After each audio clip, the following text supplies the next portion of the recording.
আসসালামু আলাইকুম। ইব্রাহিম টেক সলিউশনের নতুন আরেকটি ভিডিওতে আপনাদেরকে স্বাগতম।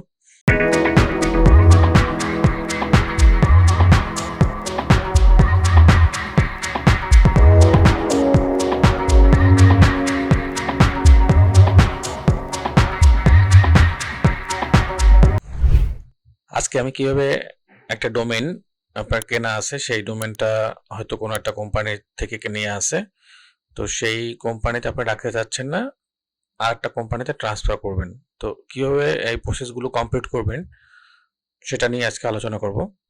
আহ, তো ধরেন আপনার একটা কোম্পানিতে একটা এক্সিস্টিং ডোমেন কেনা আছে, সেটা আপনি রাখবেন না, আর একটা নতুন কোনো কোম্পানিতে নিয়ে আসবেন।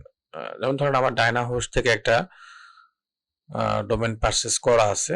আমার ডায়না হোস্টে অনেকগুলো পারচেস করা আছে ডোমেন, তার ভিতরে একটা আমি চাচ্ছি যে সেটাকে ট্রান্সফার করে নতুন একটা কোম্পানির সাথে আমি অ্যালাইন হব। তো আমি এই ডোমেনটাকে যে এই কোম্পানিতে নিয়ে আসবো, তখন এটার জন্য আপনি যে কোম্পানি থেকে যে কোম্পানিতে নিয়ে আসবেন, এটা হচ্ছে আমার একটা প্যানেল এই কোম্পানির, যেখানে আমি ওই আগের ডায়না হোস্ট থেকে নিয়ে আসবো। তো এইখানে যেখানে আমি যে কোম্পানিতে নিয়ে আসবো, বর্তমানে আমি এই কোম্পানির প্যানেলে আসতে হবে আপনাকে। প্যানেলে এসে এদের ডোমেইন রেজিস্ট্রেশন, নতুন যেখানে রেজিস্ট্রেশন হয় সেখানে হয়তো একটা আপনাদের ট্রান্সফারের অপশন থাকতে পারে। এটা যেমন আমার এখানে নতুন পারচেস করার জন্য একটা অপশন আছে, এবং ট্রান্সফার করার জন্য মানে এক্সিস্টিং ডোমেইনটাকে আমার এখানে ট্রান্সফার করার জন্য আরেকটা অপশন আছে, আরেকটা বাটন তারা দিয়ে দিয়েছে।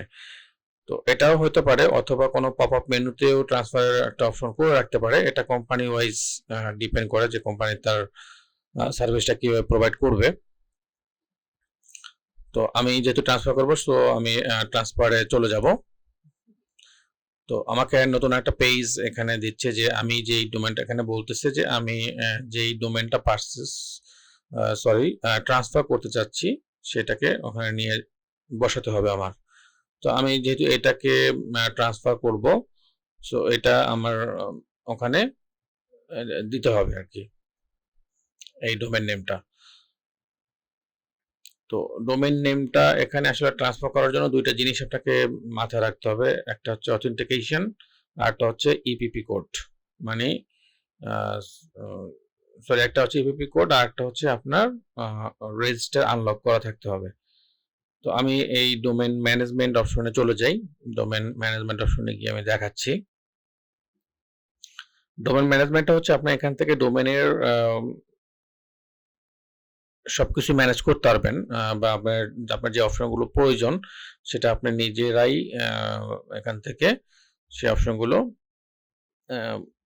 কাজ করতে পারবেন, সেই অপশনগুলো নিয়ে।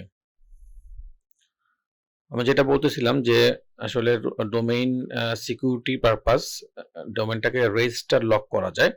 তো রেজিস্টার লক হচ্ছে, আপনার যদি রেজিস্টার লক করে রাখেন তাহলে এই ডোমেইনটা ট্রান্সফারেবল না, ট্রান্সফার করা যাবে না।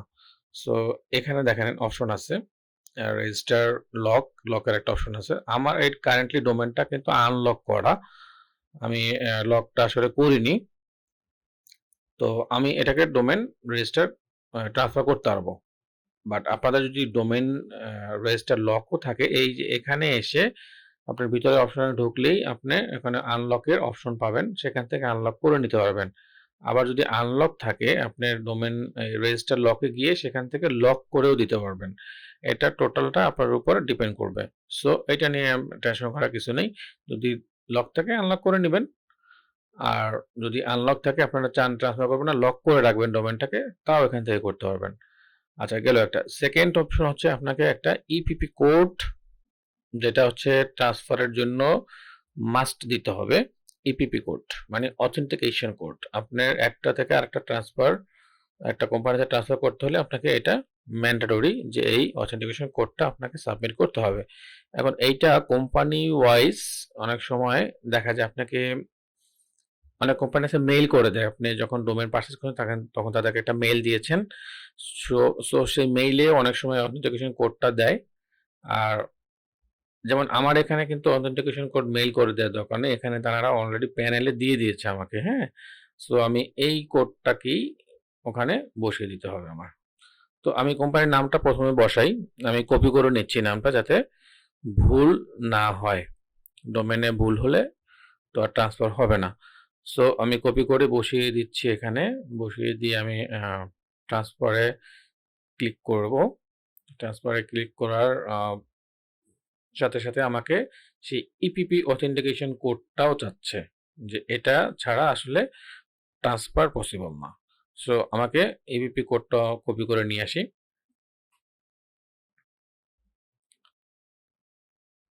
কপি করে জাস্ট আমি এখানে বসিয়ে দিচ্ছি। এই হচ্ছে ব্যাপার। এখন কনফার্ম দিলেই আমার ট্রান্সফারের জন্য নেক্সট প্রসেসে চলে যাবে। এখানে আরেকটা কথা আপনাকে মাথায় রাখতে হবে, আপনি যে ট্রান্সফার করবেন, যেখানে ট্রান্সফার করবেন সেখানে কিন্তু আপনার এই ডোমেইনের পেমেন্ট, ফুল পেমেন্ট দিতে হবে। হ্যাঁ, এখন ধরেন আপনি এখানে কোনো একটা কোম্পানির সাথে নতুন একটা ডোমেইন কিনেছেন, সেটার 1 বছরের জন্য হয়তো কিনেছেন, 1 বছর পূর্ণ হয়নি। এখন যদি সেই ডোমেইনটাকে আপনি ট্রান্সফার করতে যান আরেকটা কোম্পানিতে, তাহলে কিন্তু আপনার ওই কোম্পানি যে পেমেন্ট করছেন সেটা ভুলে যান। এখানে আবার নতুন করে পেমেন্ট করতে হবে। বাট আমারটার ক্ষেত্রে অবশ্য আমারটা তো একদম নিয়ারেস্ট রিনিউ করার, তো আমি এজন্যই চাচ্ছি যে না, আমি এখানে রিনিউ করব না, কারণ রিনিউ করলে আমার এখানেও টাকা দিতে হবে। আর আমি যেহেতু এখানে একটা প্যানেল মেনটেন করতেছি, সো আমি চাচ্ছি যে এখানে আমি নিয়ে আসি, তাহলে এদেরকেও তো আমার পেমেন্ট করতেই হবে। সো এই সেন্সে আমি এখানে ট্রান্সফার করে নিচ্ছি। এখন ডিপেন্ড করবে আপনার উপর যে আপনি কি করতে চাচ্ছেন। হ্যাঁ, তো আমি এখানে কনফার্ম করে দিচ্ছি, যেহেতু আমি ডিটারমাইনে ট্রান্সফার করব। ডিটারমাইন হওয়ার কারণে আমি এখানে এদেরকে কনফার্ম দিয়ে দিচ্ছি। কনফার্ম করলে আমাকে নেক্সট অপশন হচ্ছে পেমেন্ট অপশন।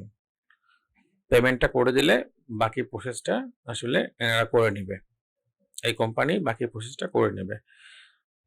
তো এখানে কিছু জিনিস হচ্ছে কি, এখানে আপনার ওনারা কিছু ফার্স্ট ইয়ারের জন্য এই ডোমেনের তারা কিছু জিনিস কিছু সার্ভিস আমাকে ফ্রি দিবে 1 বছরের জন্য। এর ভিতরে রয়েছে DNS management, ID protection and email forwarding. এই 3টা জিনিস আমাকে ফার্স্ট ইয়ার, যেহেতু প্রথম আমি ট্রান্সফার করতেছি বা পারচেস করতেছি, এটা যে কোনো কোম্পানিতেই দেয়, তো এইটা আমাকে দিচ্ছে। সো আমি জিনিসটা নিয়ে নিচ্ছি। হ্যাঁ, বাট পরবর্তী বছর থেকে কিন্তু আমাকে এটার জন্য একটা পেমেন্ট তারা নিবে।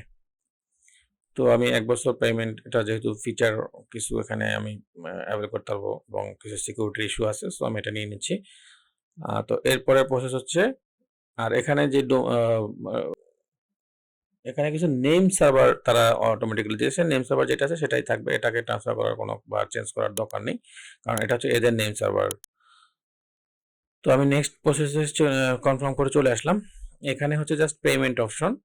পেমেন্ট করে দিলে এরা যেই টাকাটা চাচ্ছে সেই টাকাটা এদেরকে পেমেন্ট করে দিলেই এনারা আপনার ডোমেনটাকে এদের কাছে নিয়ে আসবে। আর এর মাঝখানে আবার হয়তো আপনি যে কোম্পানি থেকে ট্রান্সফার করবেন সেই কোম্পানি হয়তো আপনাকে মেইল দিয়ে একটা কনফার্মেশন চাবে যে আপনার ডোমেনটা আসলেই কি ট্রান্সফার করতে চাচ্ছেন কি না। যদি না চান তাহলে ওখান থেকে আবার ক্যান্সেল করতে পারবেন, আর যদি চান তাহলে তো আপনি চান, তাহলে কোনো কিছুই করার দরকার নেই বেসিক্যালি, এরকম মেইল দেয় আর কি।